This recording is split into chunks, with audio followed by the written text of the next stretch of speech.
This is a good opportunity to talk about the next segment. Let's do it. All right. YouTube CEO. Users don't like authoritative mainstream media, but we boost them anyway. All right. The first thing you have to do if you're listening to this. I have to. Like the video, hit the like button, subscribe, notification bell, and then share this. Before Please. they shut us down. Because no, it's gonna get good. I got some. I'm gonna drag some of these lefty journalists who are angry that people can share YouTube links. It's amazing. Why would they be mad though? Because they can't control the narrative. Yeah, dude. Oh right, okay. This is nuts. Check it out. Yeah. We know this. We know that nobody likes these videos. Listen, look up CNN or any one of these, CBS or Fox or whatever. Their videos are boring. Nobody wants to watch them. They all have thumbs down, and they get like 10,000 views, if that. And then you go to like my channel, it's like my videos got like 300, 400,000 views. And I'm like, people are choosing my content when presented. They're not choosing CBS, ABC, NBC, etc. But because YouTube is propping these channels up, they're getting hundreds of millions of views. You know how much money that is? No. Bonkers. Lots of money. Lots and lots of money. Let me think real quick. Let's see. I think CNN is probably getting $1 million a month, low estimate.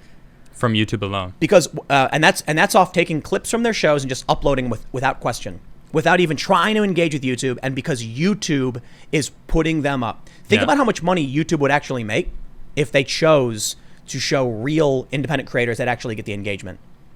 They don't care though, because they're scared of these media outlets. They're scared of people at BuzzFeed, and yes, I'll give Ryan Broderick the credit. They're scared of people like Ryan Broderick. This dude who, I'm not sure if I've ever met him, but he really has this thing for no matter what happens, he's got to call it a problem. Okay. Check this out. You may have seen Plandemic.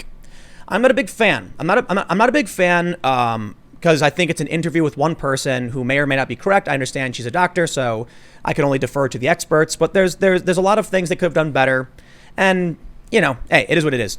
But YouTube shouldn't have removed it because they took away any opportunity for debate and challenging of the idea. It's the stupidest thing they could have done. Yep. Check this out. Let me show you the Casey Newton tweet first. He says, I wrote about how Plandemic went viral. Facebook groups linking to YouTube driving tremendous attention in a short amount of time.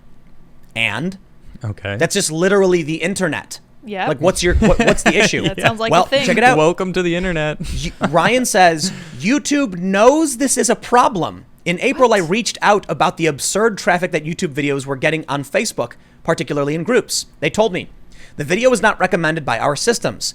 The majority of the traffic and views come from external sites. A problem? Wow. What problem? That someone can share a link? Last year, YouTube changed the algorithm to strike down channels like mine. It used to be that if you watched one of my videos, the autoplay recommendation would show you more of my videos. So all of these, I'll do air quotes, I'll just call them activists, got angry. Oh no, we're so angry because people with opinions we don't like are getting traffic, and we work for BuzzFeed. So YouTube changes the algorithm. Okay. Here's what I did. I started saying at the beginning of all my videos, if you want to support my work, the best thing you can do is share this video, because the YouTube algorithm is weighted against me, but there's nothing more powerful than a direct share. We can go ahead and take this time to say, go ahead and share this video. Share this video. Tell and everyone how awesome we are. Word of mouth, baby. Please continue, Tim. But in all seriousness, look at what he's saying. This is a guy from BuzzFeed. He writes these hit pieces. He's been wrong on several occasions, and he's literally angry right now that people on Facebook have shared links. What's the alternative? Let's say YouTube says, okay, we've decided we're going to outright ban everybody. What? So that YouTube just becomes Netflix? So the only people who can post is Netflix? Think about what he's saying right here. YouTube knows this is a problem. What? That users can upload videos and share the link? What does YouTube... Isn't that what YouTube's for? It's literally, It's literally what it's for. Supposed to be.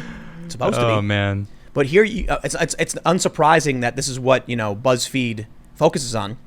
He goes on to say, since the pandemic started, I've written several stories focusing on the explosion of Facebook users sharing YouTube links. What? Excuse me? This is literally how it used to be. When YouTube first started, people would go on Facebook and they would share links. Facebook got mad because it was driving traffic off of their site. So Facebook started reducing the amount that YouTube links would appear. Right. Yeah, It's I remember that. It's countered now because people make groups. And so when you're in a group, the post appears to the people in the group. He's mad. He's mad about it. Haha. Short thread. YouTube's attempts to clean up their platform have not stopped, and may even and may even be exacerbating the Facebook sharing. The search results for COVID content are cleaned up, but on Facebook things are complete free for all. And We can't control it. what do we do? We're losing our power. People on the internet are talking. Oh no. This is Oh, somewhat man. Sisyphean. Holy cow. This is amazing. This second, largely unmoderated YouTube via Facebook is especially bad in India, where some of the most watched COVID-19 videos in the world are in Hindi and full of misinformation. I don't disagree that disinformation is bad. Right. It's a very big problem. But guess what? Let me ask you, what do you do if, like, Billy Bob walks down to the local watering hole and says, "Hey man, I heard that this thing was orchestrated." And the other guy goes, "Wow." Are you going to show up and be like, "Stop talking"? Are you going to write a newspaper article? "Dangerous things are happening where people are talking." Apparently you are. Whispers. Yeah. Sharing thoughts and ideas. Oh no. I see someone at BuzzFeed saying it's full of misinformation, and then I know what I know because I've been in this world now, seeing the mainstream media spreading misinformation. Yeah. Like, I'm on Twitter now, and I follow people on both sides of the spectrum as far as, like, political, and it's like both sides are just spouting misinformation that just proves their own points, and this happens But pretty one much side everywhere tends I go. to be correct. Yeah, and it switches, but It doesn't switch. yeah, you're right. It doesn't. It's mostly on the right. Yeah. It's like this. Well, I mean, there are some environmental things that people on the left are saying that is from truth. But that's Yeah. that's not an issue of reality. That's an issue of opinion. Right. Okay. Well, that's what I'm talking about. Those kind of things. So you can say something like, "I do not like Donald Trump removing environmental protections." Right. That was one of my things. And then a conservative will say, "I do like it. It's good for business." And you'll say, "I don't think so. I think it's bad for everybody, blah, blah, blah." It's an argument. That's fine. Right. Okay. But 3, 4, 5 years of Russia, Yeah. Jussie Smollett, Covington, these Yeah, are that whole really thing. high-profile examples of how Yeah. the media just gets everything wrong. No, I 100% agree that it's mostly a one-sided thing now. So the easiest way to explain it is, you do have fake news on the right, the 5G conspiracy stuff. It's Yeah. like, it's not fair to call that right wing, to be Yeah, I honest. was gonna say, isn't that just like random nuts Yeah. everywhere? Right, because, It could you know, be anyone. Karen Bipartisan. on Facebook. Partisan. Yeah, it really 5G. Yeah. Karen on Facebook saying something like, the towers are coming for us is Yeah. not it's nothing to do with the right. Right. You know what I mean? Or left. Yeah, it doesn't matter. Yeah. And there are a lot of left-wing crazy conspiracy theories. And recently Chris Hayes of MSNBC in an interview said they're out of their gourds, right? Yeah. So conspiracies happen, but I'll tell you what, I can't give you the exact number, but it's something like this. 6 out of 10 stories that come from the right are correct. 4 out of 10 stories that come from the left are correct. Okay. And so if you're on the left, you have a tendency to be wrong. If you're on the right, you have a tendency to be right. Okay. But I'm not saying political right or left. I'm saying culture war, right and left. And that's because a lot of moderate and independents are now somehow aligned with the right, simply because there's issues of freedom and free speech and free thought. Yeah. You look at like Ben Shapiro, who's like, the joke about Ben Shapiro is debate me. You know what I mean? Yeah. Like, he wants to have the ideas challenged. He wants it down. Yeah. And the left is shut them down, cancel their show, cancel Yeah. their speech. Yeah, we don't want to debate. We don't want to get in an opportunity where you can just prove us wrong. Exactly. Yeah. And so Yeah. that creates It's this kind embarrassing. of dynamic. And that's exactly what we're seeing right now with BuzzFeed. Yeah. Here, let's read a little bit more. He says, increasing Facebook traffic for YouTube videos has also mirrored the rise in conspiracy theories. The 5G truther Facebook groups are full of YouTube links that they share with each other because the videos look more legitimate than native Facebook content. That's definitely true about whether it looks good or not. Facebook content is garbage. Yeah. And the video that I got YouTube to comment on was the one that claimed Dr. Fauci is a member of the deep state. The video was viewed over 6 million times. Its biggest referrals were a QAnon Facebook group, a Christian mommy bloggers page, and a chiropractor. Random. The deep state is a specific colloquial reference to to members of what they call the permanent government. And this is actually what someone in the intelligence community called it. These are people who are holdovers, right? Yeah. So George W. Bush will be like, I'm going to appoint this guy to the FBI. And then Obama comes in and the guy stays. Yeah. And then Trump comes in and the guy stays. That's what people refer to as deep state. People who have been in government and aren't elected, were appointed and just stay. Oh, aren't elected. Right. Okay. So if someone said Dr. Fauci is a member of the deep state, I'm like, that's just a colloquial way to explain that Dr. Fauci has been in government in this position for decades. Yeah. That he wasn't elected, he wasn't changed, and that's a big aspect of our government. Yeah, it's not sinister. Yeah, right. But, you know, look, because conspiracy theorists might use similar terminology, it's like, oh, what do we do? Yeah. YouTube knows Facebook users are sharing YouTube videos at a higher rate. And you can see the traffic increase on social metrics sites like BuzzSumo and CrowdTangle, which means Facebook knows this too. But each platform is expecting the other one to moderate this. It's a mess. What do you want to happen on the internet with the internet? I don't get it. Yeah, what is he expecting? I don't know. We It's must so shut. silly sounding. Facebook is like, it's a YouTube link. What do we so Facebook already censors a lot of content. Yeah. YouTube already took down tons of these videos. You know what's going to happen? Someone's going to post it to LiveLeak or BitChute, and then they'll post it to Facebook. Yeah. You can't stop this. It's a core function of what the internet is. Yeah. Hey, Ew. sorry, we're connected in the internet. Links you can't exist. stop us. We're Yeah. gonna stay connected now. Imagine- Like, when are they gonna get that? It feels like they want to go back to like the 90s. Kind of. You know, when people were just like, "Oh, what's the internet? Dial-up? What's that?" Yeah. But I I'm gonna think, go read the newspaper. I think it's more in line with Trump derangement syndrome. Okay. Like, so outside of what Trump derangement syndrome is, focused on Trump, there's Yeah. the general effect. So people who, no matter what it is, it's always wrong, it's always bad, it must be stopped. So at first they're like, you know, Alex Jones is on YouTube and he's saying things we disagree with. So Yeah. then YouTube gets rid of him. Yeah. Okay, well, we still have to be mad about something. So people are sharing links on Facebook. That's crazy. No. Yeah, it's crazy. Wow. Someone shared a link. BuzzFeed, how do you think you make money? What a good question, Tim. People take the links. This is Well, why they don't make money from me, that's for sure. Right, for I don't go to sure. BuzzFeed. Yeah, you don't websites need like BuzzFeed, like Vox, like Mike.com, which is like mostly defunct, got started by manipulating Facebook's algorithm Okay. because people would share the stories. So there's, we've talked about this before. Some of these sites used to be like right-wing libertarian because, you know, police brutality videos were very, very popular for a long time. Yeah. So the approach was, if you were all about liberty, you could play to the left and the right. Okay. Because most Americans detest racism, so, you know, it wasn't a left or right issue. So all of these sites first started out kind of like on a libertarian bent, but they started figuring out that it's older women who share the most. So their content slowly started skewing towards moms. Do you want me to say it? What? Karens? Yes. Karens. Yes. You were 100%. thinking it. I was thinking Two it Karens. Too. Yeah, for sure. That's absolutely it. Yep. And so then more shares, more money. So they started hiring people to write these things. And thus we got the wave of critical race theory, social justice stuff because Facebook was being exploited. Here's the funny thing. Did I complain about people's ability to share links? I think it's a serious problem that Facebook drove this. I mean, But he is. It's like, imagine a zombie complaining about zombies. Like, you have complained about YouTube quite often on our show. Yeah. Well, But I mean, That's not what I'm talking for about. right reasons. you I've know? defended YouTube against the lies that YouTube radicalizes people. It's not true. Okay. I've complained about YouTube censoring in favor of these people. Yeah. These zombies. Well, and pushing CNN and Exactly. squashing you down. Right. No, Yeah, for I'm sure. not saying you're not justified. I'm not talking about them complaining about their problem. I'm talking about they were propped up and now they're mad other people are taking advantage of the same system. Oh, BuzzFeed was propped up for a while. Yes, And they're not they anymore. manipulated the Facebook Yeah. algorithm. Yeah. Well, okay, I should say sites like BuzzFeed, Huffington Okay. Post. Okay. This is what they were doing. He's mad, or I should say he's the remnant of, oh no, we're being displaced. The system we were exploiting is taking away from us. Right. That's Okay. what this sounds like. Now, Wah. you could argue there's some overlap my between my complaints with YouTube propping up mainstream media, but it's kind of an inversion. Right. Okay. CNN doesn't produce content that people actually want to see and engage with, and they actually produce lies. Yeah.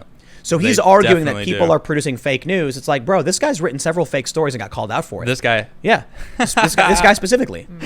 I've done a he's video about it. crying. It just sounds like he's just crying. He's yelling and at whining crowds. about it. So it's like this whole zombie system they function on was pushing shock content that was outrage and generate shares. I've explained this before. YouTube doesn't generate shares the way Facebook does. On Facebook, when a link pops up and it says, you know, dog does backflip, yeah. people click share. And all of a sudden, that pops up in the feeds of all their friends. YouTube doesn't have that function. If you click, so you can like a video, and then if people go to your YouTube page, they Your might see liked it. pages, but nobody right. does that. Yeah, no one does that. So Maybe, I don't know. Some people might do it. But. Facebook. So I'll clarify. There is a slight possibility of radicalization through YouTube, but I would argue that it's relatively negligible. Okay. More so than without YouTube, but not noticeable because there have been several studies showing that on YouTube you have to choose what you watch. Yeah. Facebook is different. Facebook, you get like 3 posts you can see on your monitor. Right. And so when people go on and they see a video of a cop beating somebody, they click share, all of a sudden everyone just sees it, whether they've chosen it or not. So that allows this radicalization to propagate extremely rapidly. Then these companies that have made money off exploiting the system get scared that people like me on YouTube call them out. So they accuse us of what they do. Yeah. It's projection. And it's, the problem is when you get people like me that are willing to be honest about it and not lie and cheat, we're at a severe disadvantage. Because BuzzFeed lies all the time. They make up fake news, but because they have venture capital and institutional power, they can write fake news about me. And then all of a sudden I get all of these, they circle the wagons around each other. They defend their venture capital interests. Yep. None of these people want to lose money. So we're the bigger threat because we're independent individuals Taking their views away. going up against the machine. Yep. So the machine will protect itself. And they do it to everybody. And the funniest example, I guess, is the president of the United States. Someone who is true. One of the most powerful people in the world. Yep. But they do it to him too, because it's the same thing. He wasn't supposed to be, president. He's basically taken the power, so they're panicking and trying to stop him and crush him in any way possible. They are circling the wagons. Yep. That's the name of the game, man. Wow. You know what's really funny about BuzzFeed? Ben Smith was I don't care. well the editor Go in ahead, chief. Tom. Hold on, anyway. that's good. The editor in chief of BuzzFeed News. Uh-huh. And BuzzFeed was pumping out all this crazy crap, and I'm like, man, because I've known Ben for a little while. It's not like I've known him very well, and I'm like, why is this happening? Like, I thought Ben was better than this. Yeah. Ben quits. He goes to the New York Times, and now he's writing some of the best stuff ever, That's good. calling Right. out Joe On it. Biden. Yeah, 'Cause yeah. he couldn't stand what's going on to Maybe, BuzzFeed. Yeah, man. maybe. Clearly. He's pulling a Tim Pool. He had a mandate. Yeah. Yeah, but now he's at the New York Times. That's I mean, you gotta stand Yeah, but you're your somewhere. own boss. It's, Yeah. you still left what right, you right, were. right. But he's not. Like you'd think even the New York Times would be more compromised, but he's got presumably more freedom. That's Looks cool. like it, yeah. What's his name? Ben Smith. Ben Smith. Okay. Yeah, and it's like finally someone at the New York Times now calling out a lot of what we all see. Nice. And it's great. Like notably, he called out the Joe Biden defense from the New York Times. Yeah. Like he questioned it. Okay. He also called out CNN for faking the Chris Cuomo quarantine thing. That's amazing. And I was believe like, that. wow. That whole thing is hilarious. Yeah, I bravo. know. And I tweeted this too, and this is big for me. I was like, I almost forgot what real journalism looked like. I know, right? And then he's like, hey, CNN. He said CNN was eliding the Cuomo controversy because Cuomo comes out of his basement like, look, I'm not quarantined anymore. And That it's like, video is so stupid too. Oh, so stilted. know. Oh, Oh, man, gosh. cringy. dude, No. you were caught. You were caught We like already 30 minutes know. from your house, bro. Yeah. But he tweeted about it, and I was like, wow, that's great. New York Times, because they got a lot of bad people over there, man. Ugh. Yeah, but the New York Times is not the worst. I'd give them like a 6 out of 10. And they do a lot of good factual reporting. Like they're one of the best. The AP, I think, is the best. Okay. The AP and PBS do a really, really good job. The problem with the New York Times is that editorially they are in the bag for Democrats. That Yeah. means when critical political stories pop up, you can't trust what they write. When certain tech stories pop up, you can a little bit, but they're also extremely biased against Google because they think they deserve Google's money. They're like, Google has displaced news, therefore Google should pay us. There's actually I'm not sure if it's in France or whatever. There's a suit where there's an issue. Google crawls a news story, right? Okay. And then if you Google search, there will be a box that appears that gives you the gist of the news story. So what happens is the New York Times will write a story. Google will take the information and it'll appear on google.com where they sell ads. Of course. And then when you see that, you're like, wow, Donald Trump did a backflip, moving on. Whereas in the past, you had to go to the New York Times to get the You news. don't have Right. to go there anymore. Google is infringing on their market. Yeah. So you got to be careful about those biases. But, there we go. At the same time, Facebook is training its AI to censor hateful memes. Yeah. You know what, man? Dare you? My memes. I think I said this about 10 years ago. 10 years ago, we were in like the John Dillinger era of bank robbers. Okay. It was like the bank robberies were happening all over the place and the gangsters were there and they were like anti-heroes almost. Some of them were really villains. And we had all these hackers doing this hacker stuff. And I was like, this is that age, because they're going to lock this down. Everything's going to become rigid, authoritarian, and we can see it happening in real time. So my prediction would be in 10 years, there's going to be like 3 websites. Okay. And you're going to have your page, like, you know, like your information for your website will just be a Facebook page. Facebook, Amazon, and Google. Yep. Mm-hmm. Well, what would Google do? Give you any information you ask it. People are going to have all their information on some social profile. No, they're going to have Neuralink. What's In what's 10 years? this times this? I already know the answer. Boom. Neuralink. Must be nice. Yeah, but I'm talking about websites and how we interact with the internet. But that's what I'm saying. It won't be the same. We're going to have, think what Neuralink does. And that's just the base level. Imagine 30 years afterwards. Like, we're going to think in some 10 information. What kind of information do I need right now? Now I know all the information. It's like the Matrix. How do I fly that helicopter? Now I know how to fly it. In 10 years, I doubt it. Well, no, I'm not 10 saying years, in 10 yeah. years. I'm saying once Neuralink becomes a normal thing, and then think 10, 30 years after that. Yeah. You know? I'm not convinced. No? The 10 or 15 years ago, they were talking about those RFID chips you Okay. can get under your skin. Yeah. And people were getting them, and they'd wave their hand in front of a door, and the door would open. Yeah. And people still don't get them. Mm-hmm. It's like, I remember Alex Jones was like, they're getting the chips, Ver chips coming, and then it never did. Okay. Because you get a phone. Yeah. I go to my hotel, I wiggle my phone in front of the door opens. We don't need, implants in that capacity. Yep. I think Neuralink, maybe, but the issue is humans have a really difficult time implanting things. Okay. Some people do it. Most people won't do it. Did you Okay. know that you can give yourself electrosense, or whatever it's called, electroperception? I'm not sure what it's called. No, what is it? You can take a neodymium magnet and embed it in your fingertips, Okay. and then you can feel electrical waves. Oh yeah. Very interesting. It gives you the ability to detect electrical, That's so weird. like EMF, electromagnetic fields. But for what purpose, though? To stay away from It's it? an or? extra sense, bro. You could put your hand on a wall and feel where the power cables are. Interesting. Yeah. Makes me think of It's that. like a platypus or an echidna. That colorblind guy that implanted this thing that he can smell colors now. What? You ever see this? That's No. He cool. actually has an implant that comes out like a little alien device that's connected to his brain, and he can like smell colors or something. Wouldn't That's you weird. Yeah. Wouldn't you Cool. want the ability to sense electrical fields? Might be useful. It's interesting. Yeah, I don't know. So, it is an interesting If thought. you're looking to mount stuff in walls, or you're Uh-huh. looking for where the line is coming in, you just hold your hand over and you're like, oh, there's the power cable, and then you know exactly where it is. Or you can tell if a wire is live or not.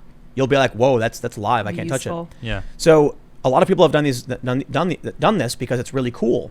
You can feel, like, you'll put your hand and be like, wow, like it's a sense, something you've never experienced before. Huh. I'm curious as to what the perception is.